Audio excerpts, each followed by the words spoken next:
Well, good evening and welcome to tonight's webinar. Glenn Sparks here. I'm a 200K Premier Select from beautiful Southern Oregon, and I've got a couple of guests on the line with me tonight. We're going to move through some things very quickly.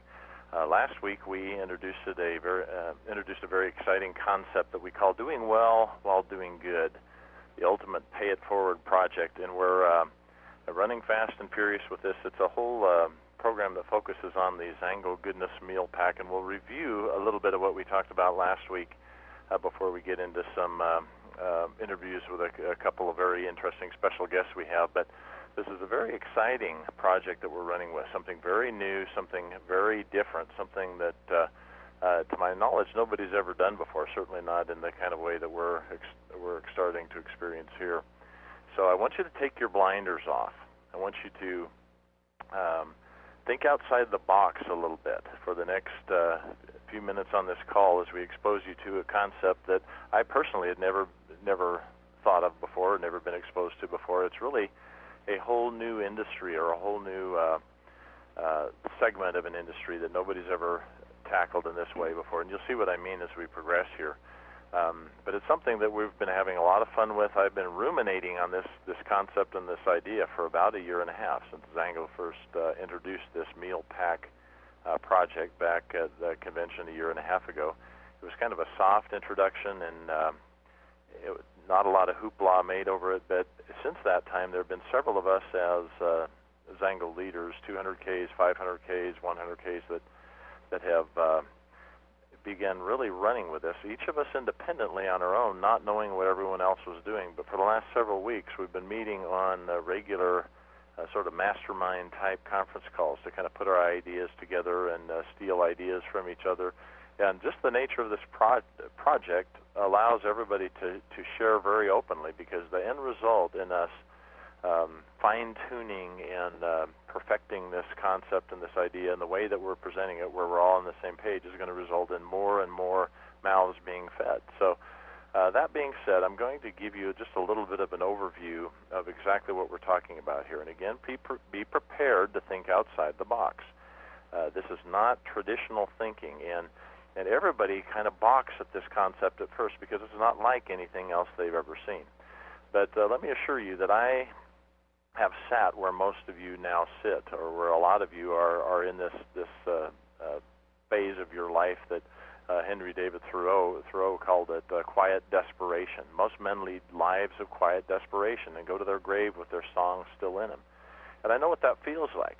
I know what it feels like to be doing things, taking care of your basic needs, operating under what I call the tyranny of the urgent, the things that they're important, but they're not really necessarily significant. They have to be done, and they take up all your time and energies. But at the end of the day, you wonder, what am I really doing of significance? What am I really doing that's going to outlast me? That's going to be bigger than me?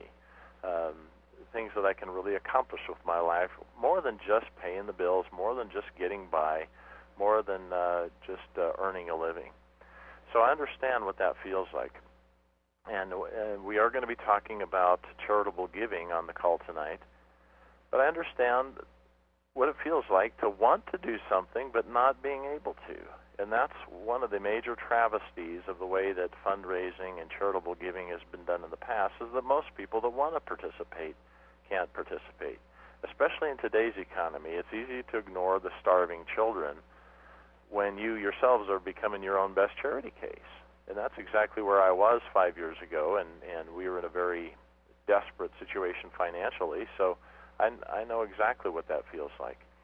But there are eternal principles put in motion, regardless of what your theology is, regardless of your culture, regardless of your skin color, regardless of your age. There are these eternal principles that whoever follows these principles is going to be blessed in what they do, and if you ignore these principles, you're not going to enjoy that same blessing. There's a Jewish proverb that put it this way, Proverbs 19:17, "He who is kind to the poor lends to the Lord, and he will repay him for his deed." So we're going to talk about these eternal principles, and what I've asked is a good friend of mine, He's a premier up in Idaho. I've just spent several days this last week with Larry Jones. Larry's had a very unique ministry. I call it a ministry. He's had really a diverse background. You put everything this man's done on a resume, and it looks like he has no idea what he wants to be when he grows up. But I've asked Larry to come on board with us. He's a premier in our business with us. He's a man that I've known for about 35 years. I first met Larry when I was going to a Bible study while I was in college at Boise State University and playing football there. And Larry was just kind of launching off on this aspect of his life in Christian ministry. But Larry, let me first make sure you're online with us. Larry, are you there with us? I'm here, Glenn. Yeah, Larry, if you wouldn't mind. Yeah, you're coming across fine.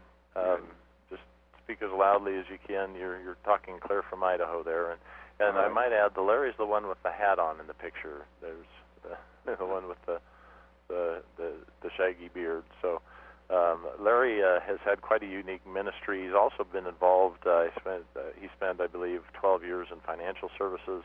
So he brings a lot to the table from that perspective too. But I know his heart is in Christian ministry. He spent, I believe, 10 years pastoring, and that's really where his heart is. But Larry is very familiar with these principles that are put in place when you talk about the whole realm of giving. And Larry, would you just share with us a few minutes, and then I'll ask you a few more kind of follow-up type questions, but just deal with that principle for right now and just to share that with our guests on the call. Sure, Glenn. Yeah, my background has been very much my life. I'm an old duffer now. You know, I should be fully retired, but instead I'm just tired. And I still have a heart to. I want to do something that's going to really count and something that's going to impact people. I guess that's what the Lord gives you when you have a calling. I did spend actually 8 years as a pastor. I've done a lot of evangelistic work. For the last 12 years, I've done what I call a Yahoo ministry. It has to do with the picture there of myself and that elk. It's a long rabbit trail story that we won't go into. I will say, though, that the Lord, I was writing a book about hunting, and it turned out that it was mostly about elk hunting. And while I was writing the book, I didn't know how I was going to finish it with the final chapter, and so the Lord sent a wild bull elk into my life to become my friend. And so by the time I got through with the book, I got to where I couldn't even hunt the critters anymore, and instead of the hunter getting the elk got the hunter.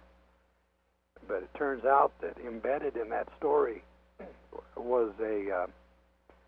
is the gospel. It was an opportunity for me. I was actually being leveraged to go out and share the gospel, which I've been sharing most of my life, that's embedded in that story.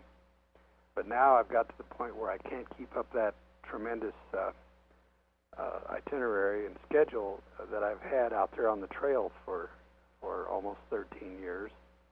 And so I've been wanting to settle down, and so the Zango business has become my way of being able to stay home and develop a retirement income, something I hadn't focused too much on until of late.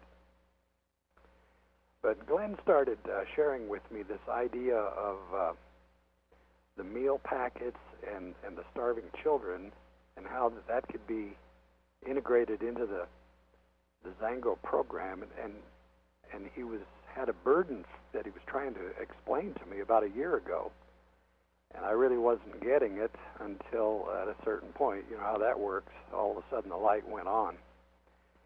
And it just hit me like a ton of bricks, you know, that the idea of giving can not only help people in their financial endeavors, but it can really help them to discover principles that can govern their life and make their lives more spiritual. And it starts, in my way of thinking, like Glenn said a few minutes ago, there's laws immutable laws that govern everything.